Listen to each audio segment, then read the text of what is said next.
Hey guys, welcome to another episode of Andor Online. Apologize for the somewhat shaky video today in today's lesson because my cameraman is not with me today.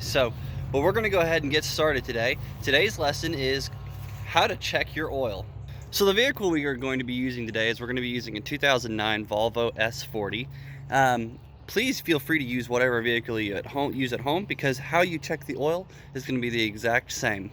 So first things first, let's get inside the vehicle here. And what we're doing first is we are looking for a handle on how to pop the hood. It's usually down here on your driver's side. In this particular car, it's this little red handle right here. I'm just going to give it a little pop. You'll hear the hood pop. We're going to come back around here to the front. And you'll notice that the hood has popped up a little bit, okay? It's not smooth anymore. We're just going to lift up on that just a little bit. Okay. And now there's going to be a latch in there, okay? Now, how each car unlatches the hood is going to be slightly different. Most of them, you can just stick your finger up into here and around the middle. And let's see here on this one. There it is. So, just to show you what it was, this one here, it lifts up. Some of them you push to the side, some of them you push down. Just go out, look at your car, and you'll be able to figure it out. What you're looking for is how to release your lever from this little piece right here, okay? Great. So now that we're up underneath the hood, we've got all these different plastic pieces up underneath the car, okay? As we discussed in an earlier video, we've got our battery over here. Let's see here. Now I see right here, it talks about engine oil. But this, believe it or not, this is not where we are actually going to check our oil from. On this vehicle, it's actually right here. Very easy to get to. And it's usually going to be what's called a dipstick. So we're going to pull this stick up like this. Pull it gently. And you should see some oil on the base of that stick. If you don't see oil on that stick, that is not a good sign. So let me reposition this real quick and we'll just look and see how much we have on here, okay? So one of the things we're not going to do, okay, is it's very tempting to just pull this stick out. Even though this car's been sitting for a little while, it's very tempting to say, well, you know, it hasn't been running for a while, so what it pulls out is probably going to be accurate. Well, not necessarily. So what we're going to do is we're actually going to wipe this stick down. I'm going to set this to the side for a second.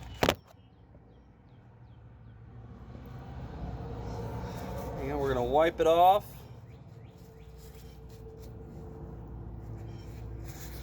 Okay. So as you can see, I've wiped the stick clean. We're going to gently stick it back down in the hole. And we're going to go all the way down and we're going to pull it right back out. Now we're going to look. And actually we're a little bit low on oil in this vehicle. You guys can see the hash marks a little bit. It'll be easier to see on your own vehicle. Let me see if I can come in here if it makes it easier to see. Yeah, so you guys can see we're a little bit low on oil and we are going to try and get it in between these little hash marks here. So you guys will see those 4 little X's there. We're going to try and get it somewhere in that range right there. Okay, so I'm going to set this back down in here. Put that back in. And now we are going to open our oil fill spout. Now, guys, it's really important that you know that you can put oil in this little spout here, because I have seen people, I actually saw this a few weeks ago. I was at a gas station and somebody was trying to put their oil in through this tube. And while you can technically do that, it is going to be a much more complicated process and it's really not designed for that whatsoever. The nice thing about this is, I don't know if you guys can see down there or not, is that when you pour oil in, you're pouring it directly over the parts of the engine that are going to need it the most. So obviously you're never going to want to add oil while the engine's running because oil will be popping out of here, okay? So I'm going to go grab some oil and we'll be back here in just a second on how to fill this up correctly.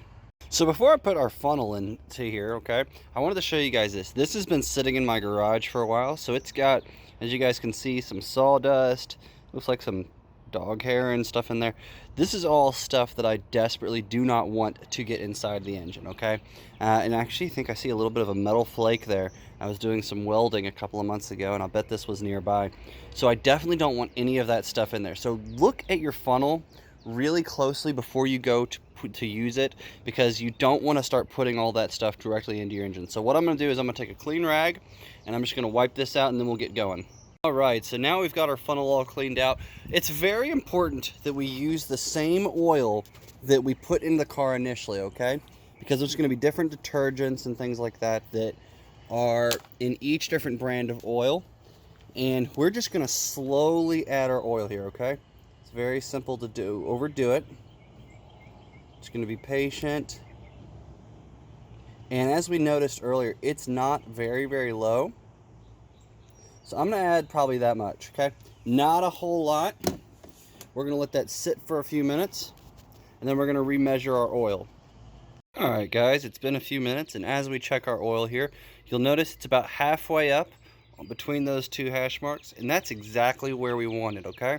So one thing I forgot to mention earlier is you'll want to check on your particular vehicle, but most vehicles, between the bottom hash mark and the top is usually about 1 quart of oil, okay? So that'll help give you some ideas about how low you are, okay? But you need to check it on your particular manufacturer. So for example, the buses we use at the Boys and Girls Club, they have about 4 or 5 dots, and instead of there being a quart between the bottom hash mark and the top, there's a quart between each dot. That's because they hold so much oil that it helps to get it a little bit more precise on such a big oil well. Okay, the big thing is now that we have gotten our oil filled up, we're going to take our funnel out, make sure we don't spill any oil. If you do, just clean it all up. And the importance with that is that you don't want to have oil spilled down anywhere on your engine, because when you start up your car, it's not going to really hurt anything, but it's going to smell real bad. You might have some bluish smoke come out from underneath your hood for a while. If that's the case, you know, just get it out, wipe it down. Just be sensible. Don't ever take a hose and just start spraying it in there to try and clean up stuff. You'll end up getting it in the electronics. But yes, I highly encourage you guys, get out, go check on your parents, grandparents, brother, sister, some random person. Figure out how to check the oil, because guys, I know oil is expensive, but it's important that you change it regularly, because if you don't, you're going to end up having to buy a whole brand new engine one day, okay? So that's it for today's lesson. Look forward to seeing you guys on Wednesday when we have another lesson on automotive.